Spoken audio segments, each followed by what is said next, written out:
mysteries.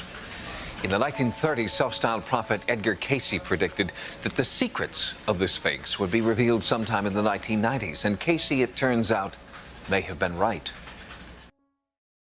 10,500 BC, this is when the Sphinx is gazing directly at his own image, the constellation of Leo. And if we are to turn 90 degrees and face due south, we would see the three stars of Orion's belt in a pattern that mimics exactly the pattern of the pyramid on the ground. So we have here a perfect conjunction taking place only and only in 10,500 BC. But history books teach us that in 10,500 BC, our human ancestors were still in a primitive state, incapable of the advanced astronomical and engineering skills necessary to build great monuments. We're suggesting that the entire foundation on which our notion of human history rests is faulty. Ancient Egypt, the land of secrets, the land of kings. There are certain things in life that outweigh all others, burning questions regarding the most important aspects of all of us. To fully understand ourselves, I believe it is imperative that we strive to understand where we came from. This quest for the truth is the driving force behind mystery history. The answers to this question, where did we come from, I feel is more valuable than sovereignty, more valuable than wealth and power. Something that should not be concealed for any reason. Egypt is an amazing place, which opens its doors to many of its valuable treasures. However, the most amazing finds, the most amazing objects I have discovered, remain hidden.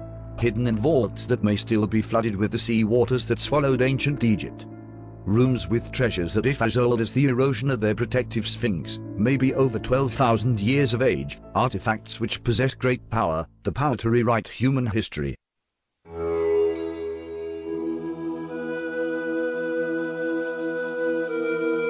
I'm Mark Lehner, and I'm here at the Great Sphinx of Giza on behalf of Dr. Zahi Hawass, helping him out on drilling that we're doing underneath the Sphinx.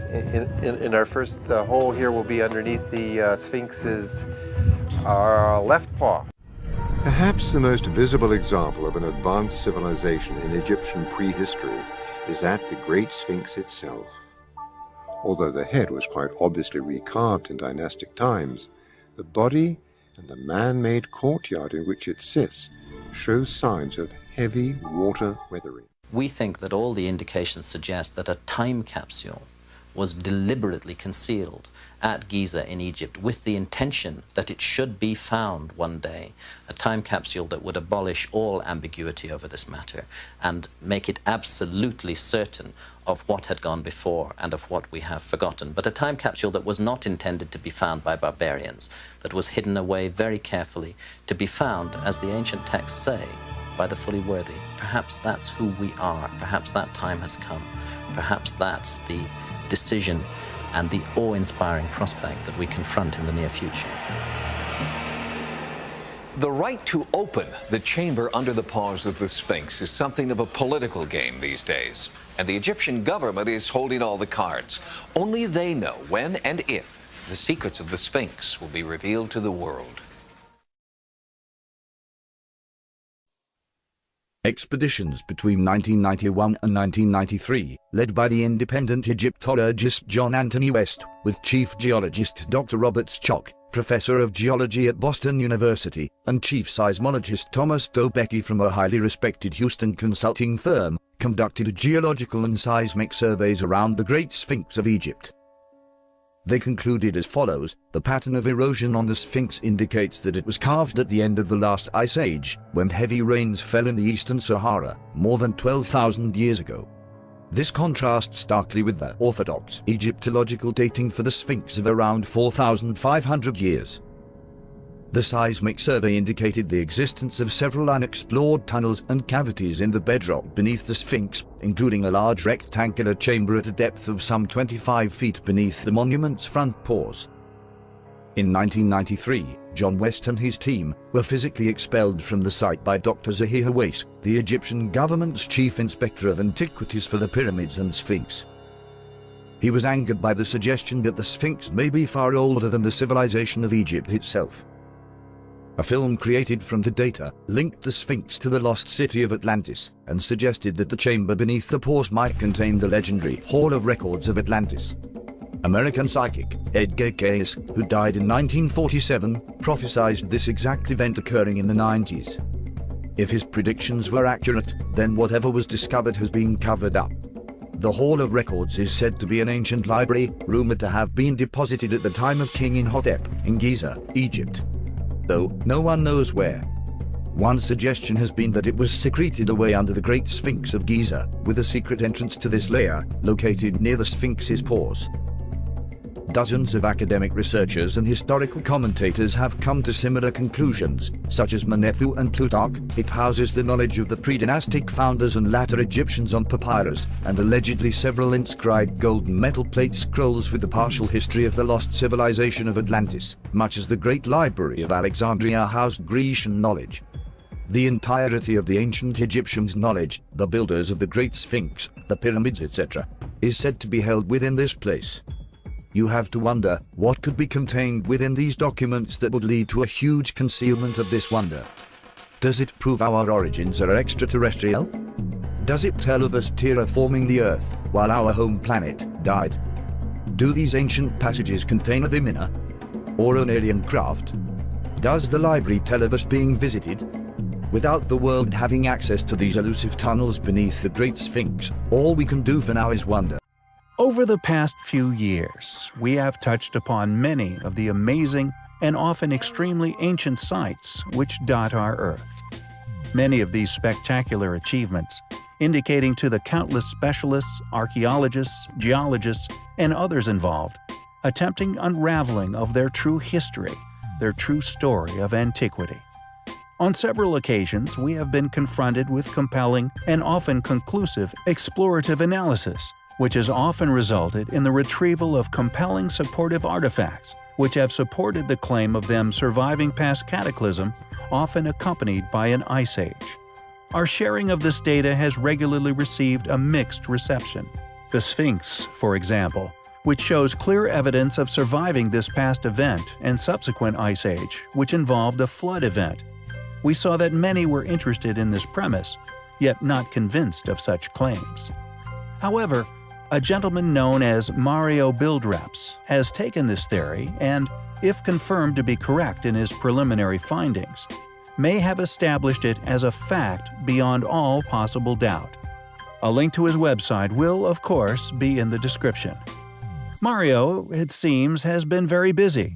He has correlated the orientation of over 500 ancient pyramids and temples randomly spread around the world to what he claims is a 99% accuracy to the temperature changes during the last glaciation cycles. Most ancient structures, therefore, he has concluded, are hundreds of thousands of years old and not just a few thousand. Many of the pyramids and temples have been renovated over the millennia, new structures forming on top of older foundations, while the orientation of these foundations remain unchanged. Chichen Itza and Baalbek are two good examples of this practice. He states that the proof is mathematically backed up from start to finish. He adds, the orientation of a building is purely mathematical, because orientation is dimensionless or not materialistic. When we process the orientations of virtually all ancient buildings around the world, it reveals a profound discovery. He claims his research is so new, so innovating, that you won't find anything like this anywhere else, except maybe some copies of this original material on other websites.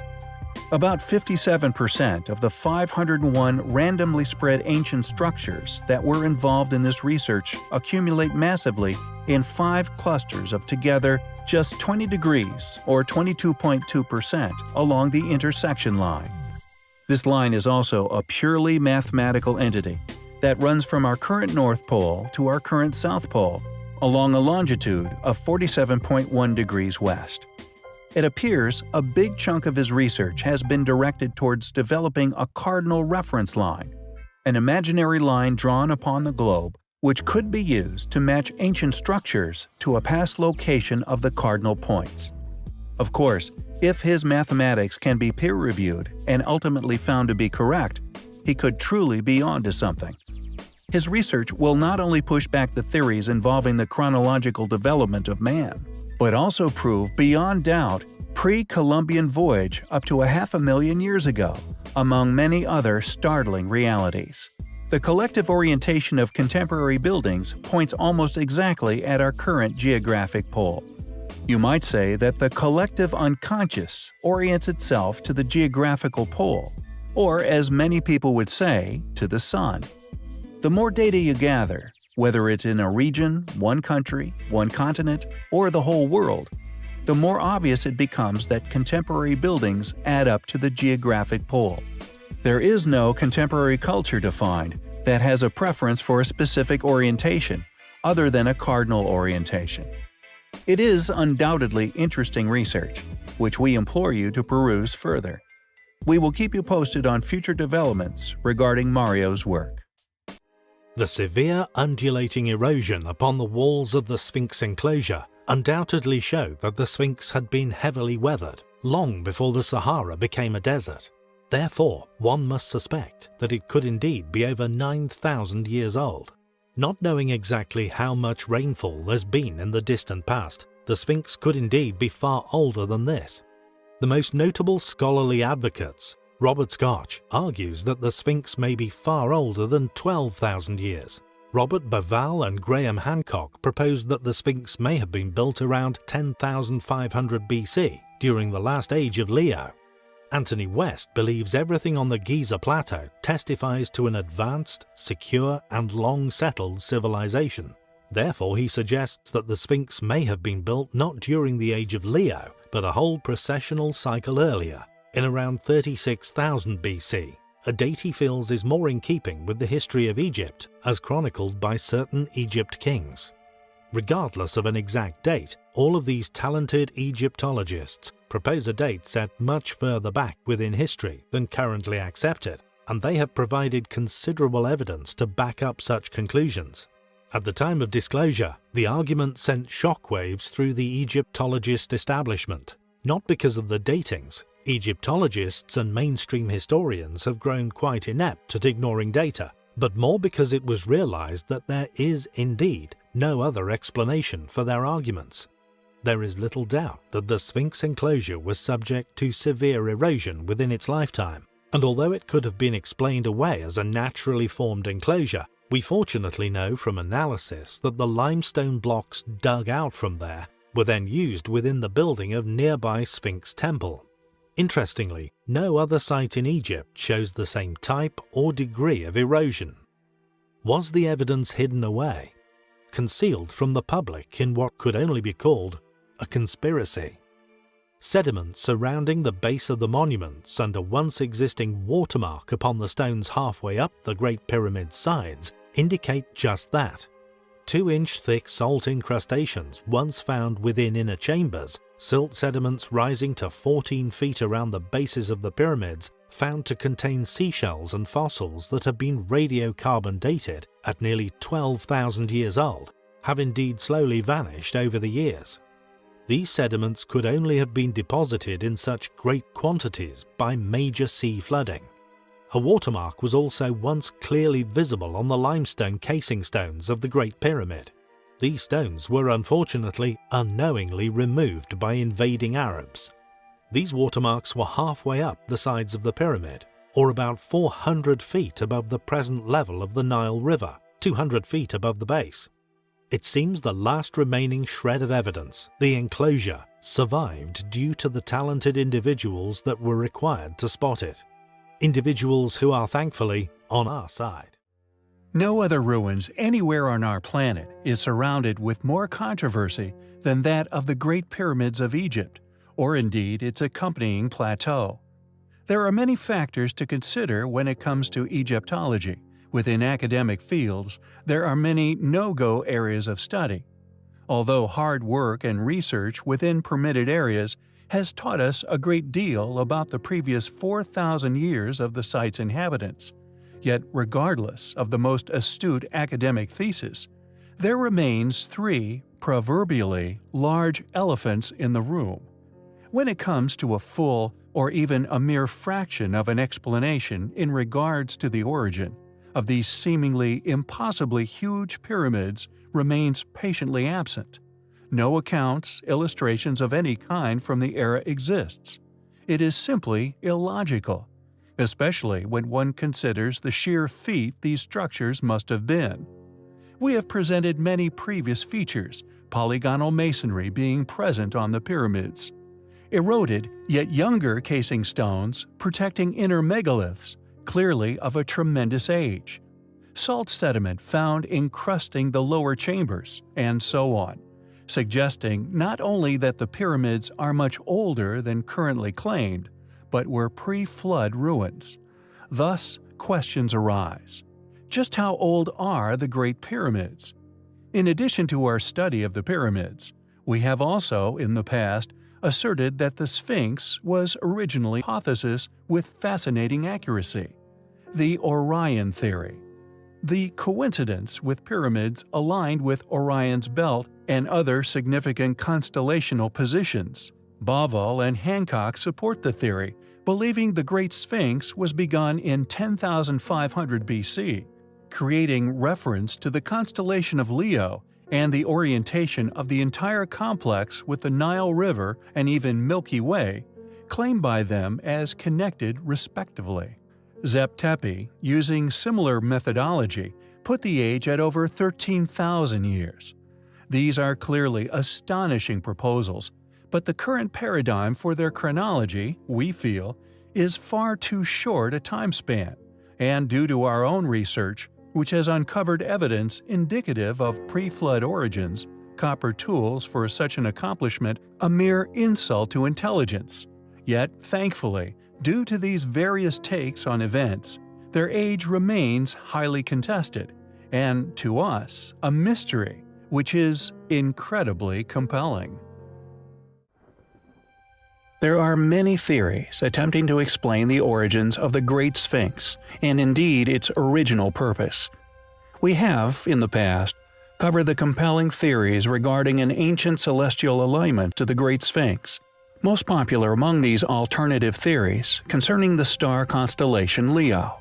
However, this theory is not only based upon events which happened over 2 precessions ago, but is also reliant upon the Great Sphinx actually once being that of an enormous lion.